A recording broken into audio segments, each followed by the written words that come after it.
C'est la même métaphore que j'ai envie de mettre en jeu avec Vinicius et Rodrigo. Karim Benzema est parti, mais quand Benzema est parti, Bellingham est arrivé. Et on ne leur a jamais donné l'opportunité de dire, voilà, c'est votre équipe. Allez-y, essayez, on va voir. On ne leur a pas donné vraiment cette opportunité. Bellingham est venu, il a dit, c'est mon équipe. Il a commencé, ouais. Personne n'y pouvait rien. Nous tous, on a fait, ouais. Aujourd'hui, il est blessé. Vini et Rodrigo sont en train de montrer que c'est leur équipe à eux. Salam, outsider. Le débrief commence maintenant.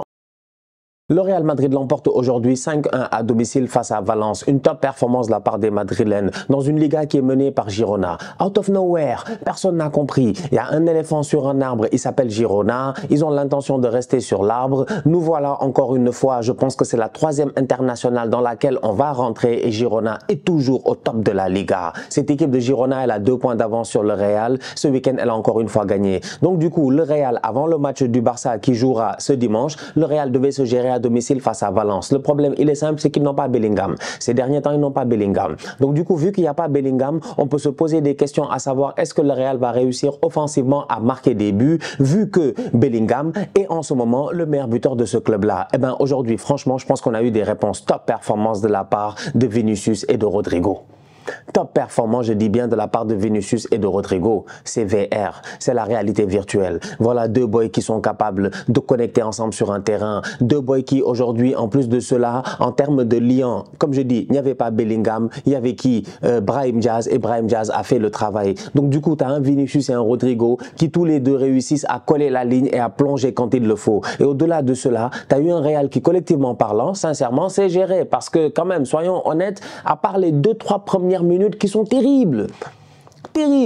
Je ne vous apprends pas que le Real a encaissé près de 4 buts, si je ne me trompe pas, cette saison dans les 10 premières minutes d'un match. C'est pas sérieux.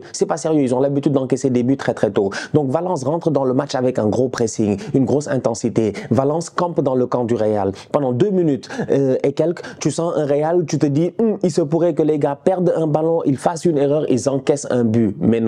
Mais non, parce que sur le terrain, comme je dis, il y a du talent. Des gars qui se sont gérés. Toni Kroos, longue ouverture. Dani Carvajal réussit à se gérer. Il n'y a rien à dire. Son but est magnifique. Vinicius et Rodrigo, tous les deux, ils ont marqué un doublé. Vinicius, j'espère que sincèrement, aujourd'hui, je pense que on a un tout petit peu douté de lui parce qu'il a le numéro 7 et nous on connaît un tout petit peu la malédiction du numéro 7 au Real Madrid. Tous ceux qui l'ont eu après Cristiano Ronaldo, ça a été compliqué pour eux. En commençant par le premier Mariano, on lui avait rien demandé. Il est venu, il a dit il porte le 7. Le numéro était trop lourd pour lui, il a eu mal au dos. Eden Hazard est venu, j'en parle même pas. Donc du coup c'est un numéro qui est lourd à porter au Real. Vinicius est en train de faire honneur à ce numéro-là, même si c'est pas lui qui a fait la célébration. Ça c'était Rodrigo. Top performance de la part de Vini. Franchement, il a été très bon. Sincèrement, il a été très bon. Il a été, comment on appelle ça, impliqué, c'est-à-dire impliqué dans tout ce qu'il a fait en fait. Il a tout fait bien. Il a été calme, il a été posé. On n'a pas vu un Vinicius comme ces derniers temps qui se plaint trop à l'arbitre et tout. On avait un Vinicius qui a été concerné, très précis avec le ballon, très juste dans ses gestes techniques en fait, de très bons appels de balles. Son but est magnifique. La frappe un tout petit peu croisée et tout, fallait la mettre. En plus de ça, il la prend bien, donc du coup la balle elle fait un rebond juste avant le gardien. Donc franchement, Vinicius, globalement parlant, en fait tu regardes ça et tu as envie de dire bravo mon gars, bravo.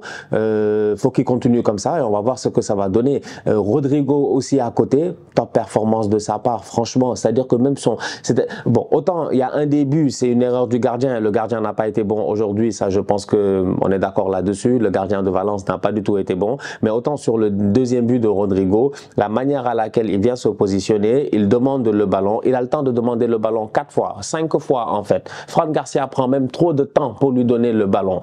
Et dans tout cela, il n'y a pas un joueur de Valence, Gabriel inclus et tout, qui sort sur Rodrigo. Rodrigo, il en profite. Bon crochet intérieur, frappe croisée et le gardien battu, alors que le gardien, normalement, il aurait pu arrêter ce ballon-là.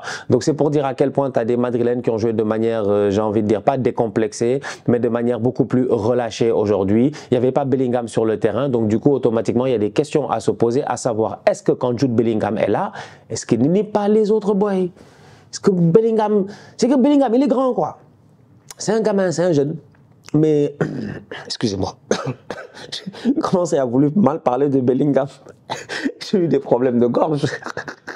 C'est qui? C'est Bellingham. Oh, Bellingham, calme-toi.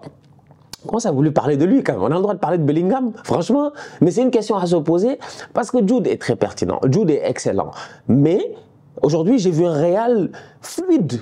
Tu vois, c'était fluide, en fait. Ça allait à gauche, ça allait à droite, ça passait par le centre, ça faisait des longs ballons, ça faisait des trucs, etc.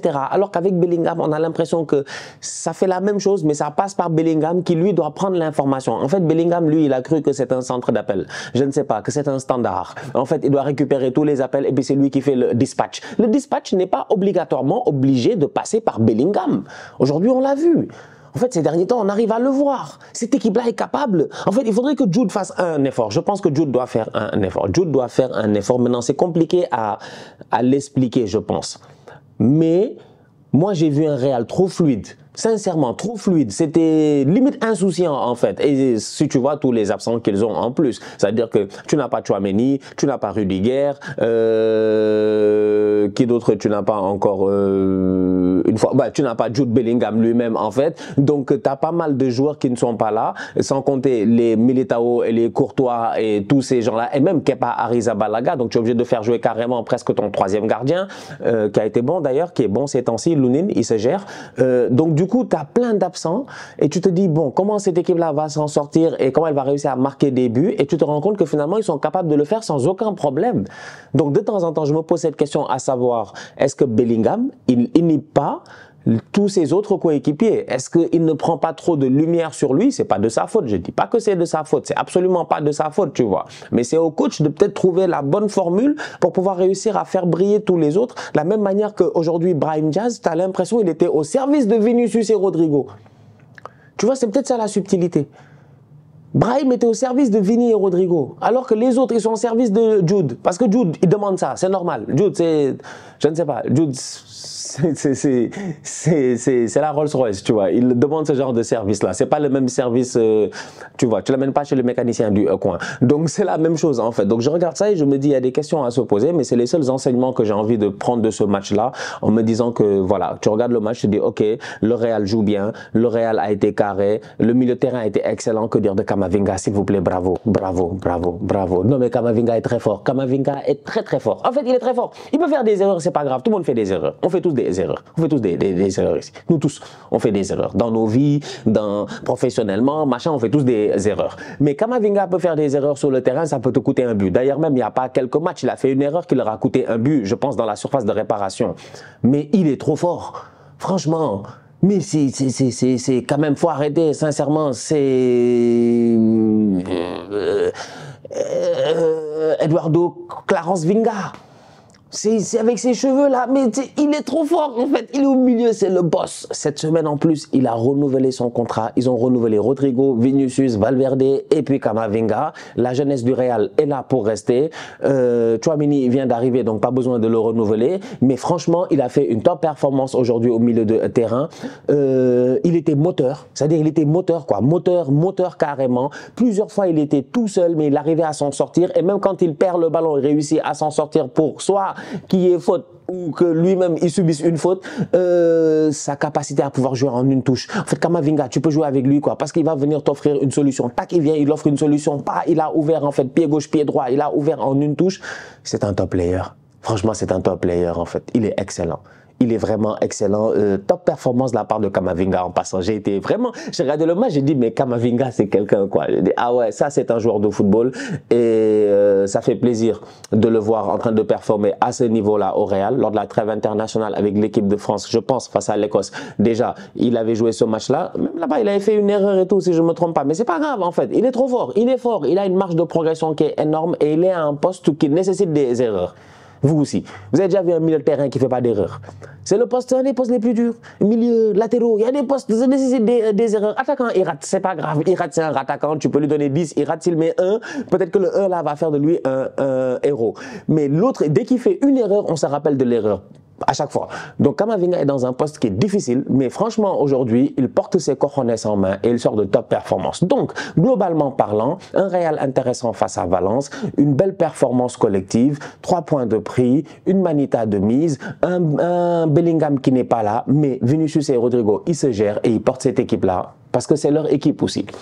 La saison passée, j'avais sorti ici la punchline en disant que Vinicius et Rodrigo, c'est les enfants, Benzema, c'est le père. C'est lui qui, tous les matins, leur fait le petit déjeuner, il leur fait leur sac à dos, il les prend par la main et il les amène à l'école. Ça, c'était Karim Benzema. Maintenant, les boys, ils ont gradué de l'école. Ils n'ont plus besoin que quelqu'un les amène à l'école. C'est fini, là, maintenant. Ils sont au collège, là. Ils sont au collège. Ils sortent tous les jours.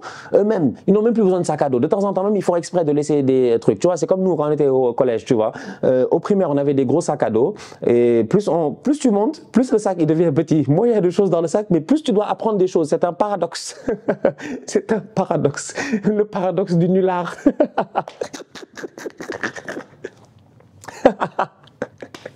Non, tu vois, les boys, ils viennent avec les petits sacs à dos tout minces là pour faire le malin. Ouais, moi j'ai un stylo et un bic, quoi. Mais tu as un tocard kit là-bas, ouais, tu me dis quoi?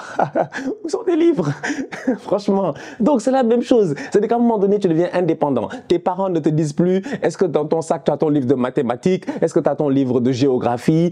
Stan, est-ce que tu as pris ton livre d'histoire? Est-ce que tu as des stylos, un crayon et puis, je ne sais pas moi, des feutres? On ne te pose pas cette question-là, en fait, à un certain moment. Parce qu'on considère que tu es indépendant et que tu es capable de te gérer et de prendre des bonnes décisions, en fait, tu vois, de faire preuve de bon sens. C'est la même métaphore que j'ai envie de mettre en jeu avec Vinicius et Rodrigo. Karim Benzema est parti, mais quand Benzema est parti, Bellingham est arrivé et on leur a jamais donné l'opportunité de dire voilà, c'est votre équipe. Allez-y, essayez, on va voir. On leur a pas donné vraiment cette opportunité. Bellingham est venu, il a dit c'est mon équipe. Il a commencé ouais, personne n'y pouvait rien. Nous tous on a fait ouais. Aujourd'hui, il est blessé. Vini et Rodrigo sont en train de montrer que c'est leur équipe à eux. Franchement, en fait, c'est vraiment leur équipe à eux. C'est eux qui étaient là avec Benzema, c'est eux qui ont gagné la Ligue des Champions et c'est eux qui vont devoir porter le Real pour essayer d'aller détrôner Girona. Et faites attention au Barça parce que le Barça n'a pas encore joué ce week-end. Le Barça jouera ce dimanche. J'ai hâte de voir les Blaugrana. La famille, on se capte très bientôt pour une nouvelle vidéo. D'ici là, on continue à liker, on continue à partager, on s'abonne. On est ensemble, on reste en santé. C'est le plus important. Tous outsiders.